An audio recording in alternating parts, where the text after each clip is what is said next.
नमस्ते साथियों, कैसे हैं आप लोग। आशा करता हूं कि आप लोग ठीक तरह से होंगे और अपना अध्ययन ठीक तरह से कर रहे होंगे।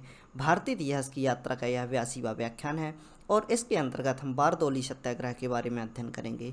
बारदौली सत्याग्रह जो कि 1928 में किया गया, जिसके अध्यक्ष सरदार वल्लभ भाई पटेल थे, जो कि बहुत ही महान पर्सनालिटी थे। आज भी इनकी चर्चाएं होती हैं और हम देख सकते हैं कि इनके लिए एक आइकॉन की तरह भारत में पेश किया जाता है। चाहे किसी भी पार्टी हो, बीजेपी हो या कांग्रेस हो, सभी पार्टियों द्वारा इनका सम्मान किया जाता है।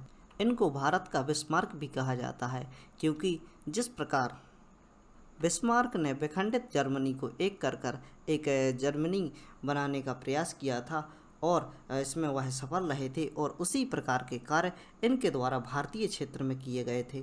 भारतीय क्षेत्र अलग अलग राज्यों में विभाजित था।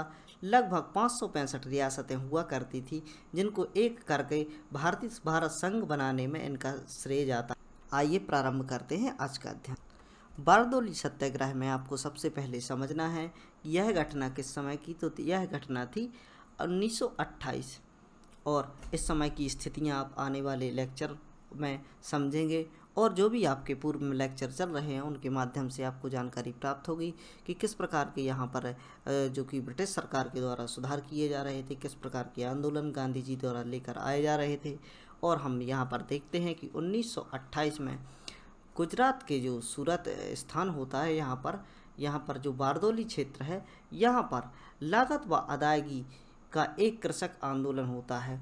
इसमें हम देख सकते हैं कि लगान से संबंधित समस्याओं को लेकर यहाँ के लोगों द्वारा एक कृषक आंदोलन किया जाता है। यहाँ पर हम देख सकते हैं कि यहाँ कपास की कीमतों की गिरावट के बावजूद लागत निरीक्षक अधिकारी द्वारा 30% लगान में बढ़ोतरी की सिफारिश की जाती है।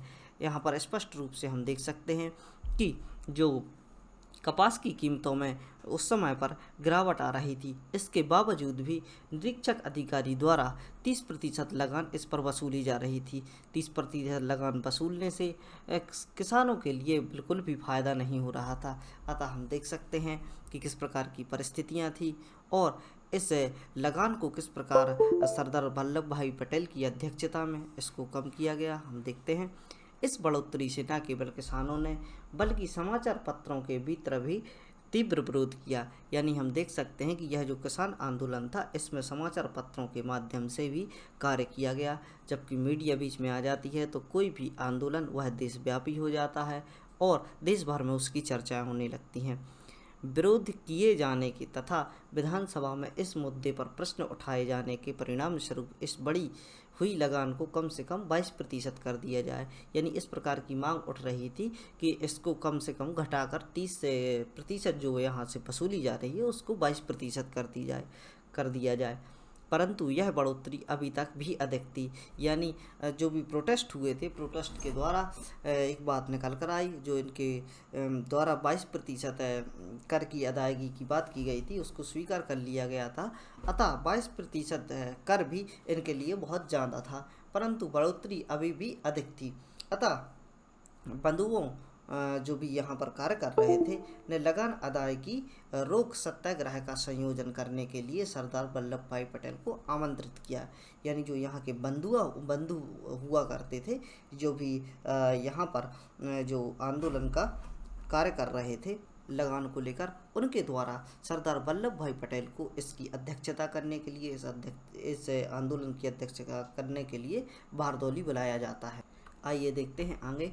इस आंदोलन में भूस्वामियों के साथ साथ निम्न जाति वर्ग के लोगों को शामिल होने के परिणाम स्वरूप इसमें सफलता सुनिश्चित थी। यानी जो भी प्रोटेस्ट यदि हम देखते हैं कि जो छोटे वर्ग के, निम्न वर्ग के व्यक्तियों द्वारा किए जाते हैं, तो इनमें सामान्यतः यह स्थिति देखी जाती है कि इन्हें आसानी से दबा दिया जाता है।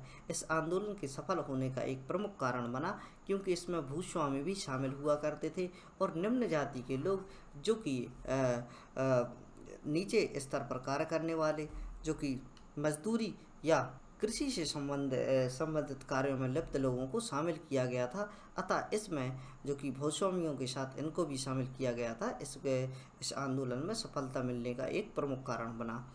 इस आंदोलन के दौरान जो भी हम देख सकते हैं कि किस प्रकार इन्होंने संगठनों, सामाजिक बहिष्कार यानी सामाजिक तौर पर इनकी बहिष्कार करने, धार्मिक प्रभाव में हम देख सकते हैं कि भजन तथा भक्ति संगीतों की निपुणतापूर्वक विरोध किया गया, यानी भक्ति संगीतों का यहाँ पर गान करके और इसको नाट्य माध्यम से प्रस्तुत करके इस विरोध को आगे बढ़ाया गया, यानी इसका आंदोलन किया गया। बारदौली का यह सत्याग्रह अब राष्ट्रीय मुद्दा बन चुका था, यानी हम देख सकते हैं कि किस प्रकार मीडिया भी इनका साथ दे रही थी, किस प्रकार समाचार पत्रों के द्वारा इसका प्रचार किया जा रहा था। इसकी जो कि पब्लिसिटी है, जो व्यापकता है, इसके बढ़ने के कारण यह एक राष्ट्रीय मुद्दा बन चुका था। अतः निरंतर दबाव पड़ने पर सरकार ने न्यायिक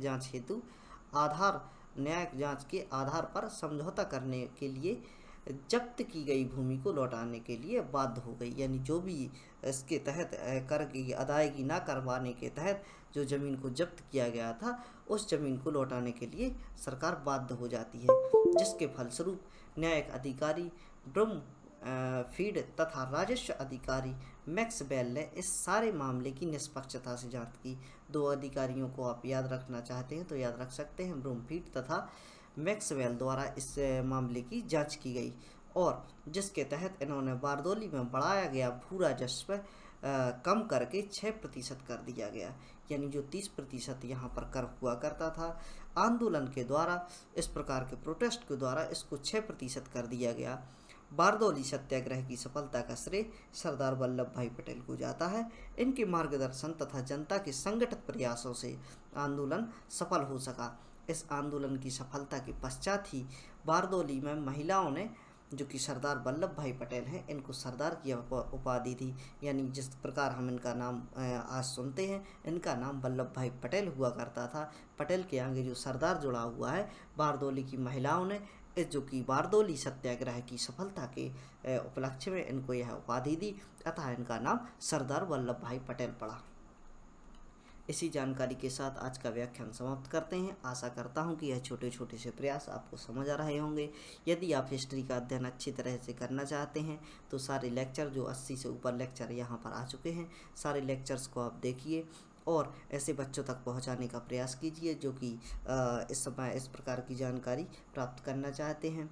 और केंद्र एवं राज्य परीक्षाओं से संबंधित यह प्रश्न पूछ लिए जाते हैं, एवं जो भी परीक्षाएं जिनमें जीएस जो मुख्य विषय होता है उनसे संबंधित जानकारी यहाँ पर पूछ ली जाती है। इसके अलावा मैं एक जानकारी और देना चाहता हूँ कि जो भी यहाँ पर आपसे जो भी जानकारी दी जाती है, यह आप हल्के मत लीजिए, यह बहुत ही महत्वपूर्ण जानकारी है, क्योंकि कोई भी क्वेश्चन है उसको घुमा फिरा कर पूछ लिया जाता है। यदि मैं फैक्ट वाइज आपको अध्ययन कराता हूँ तो उसमें आपकी कुछ जानकारियाँ रह भी जाएंगी, लेकिन इस प्रकार के अध्ययन से आपकी किसी भी प्रकार के क्वेश्चन नहीं छूटेंगे। और हम देख सकते हैं कि कोई भी टॉपिक है उसका अगर हम अध्ययन करते हैं, इसकी छोटी छोटी सी चीज़ों को समझते हैं, कौन सा व्यक्ति इसमें अध्यक्ष था, किसका श्रेय दिया जाता है, किस प्रकार की परिस्थितियां थीं, सारी परिस्थितियों को जानकर आप एक अच्छा अध्ययन करते हैं और छोटे छोटे से जो भी यह महत्वपूर्ण टॉपिक हैं और इनसे ही निकल कर क्वेश्चन आते हैं। अतः आप इनका अध्ययन अच्छे से कीजिए और आप देखते हैं कि जैसे ही आप एग्ज़ाम हॉल में बैठेंगे तो आपको समझ आएगा कि इसमें किस प्रकार की बातें हैं। और अभी आप देखते हैं आगे चलकर हम क्वेश्चन पेपर लगाएंगे, तब इसमें देखेंगे कि अपन ने किस प्रकार का अध्ययन किया है और किस तरह क्वेश्चन बनते हैं। तो इसी बात के साथ आपसे विदा लेते हैं। खुश रहिए, पढ़ते रहिए। जय हिंद।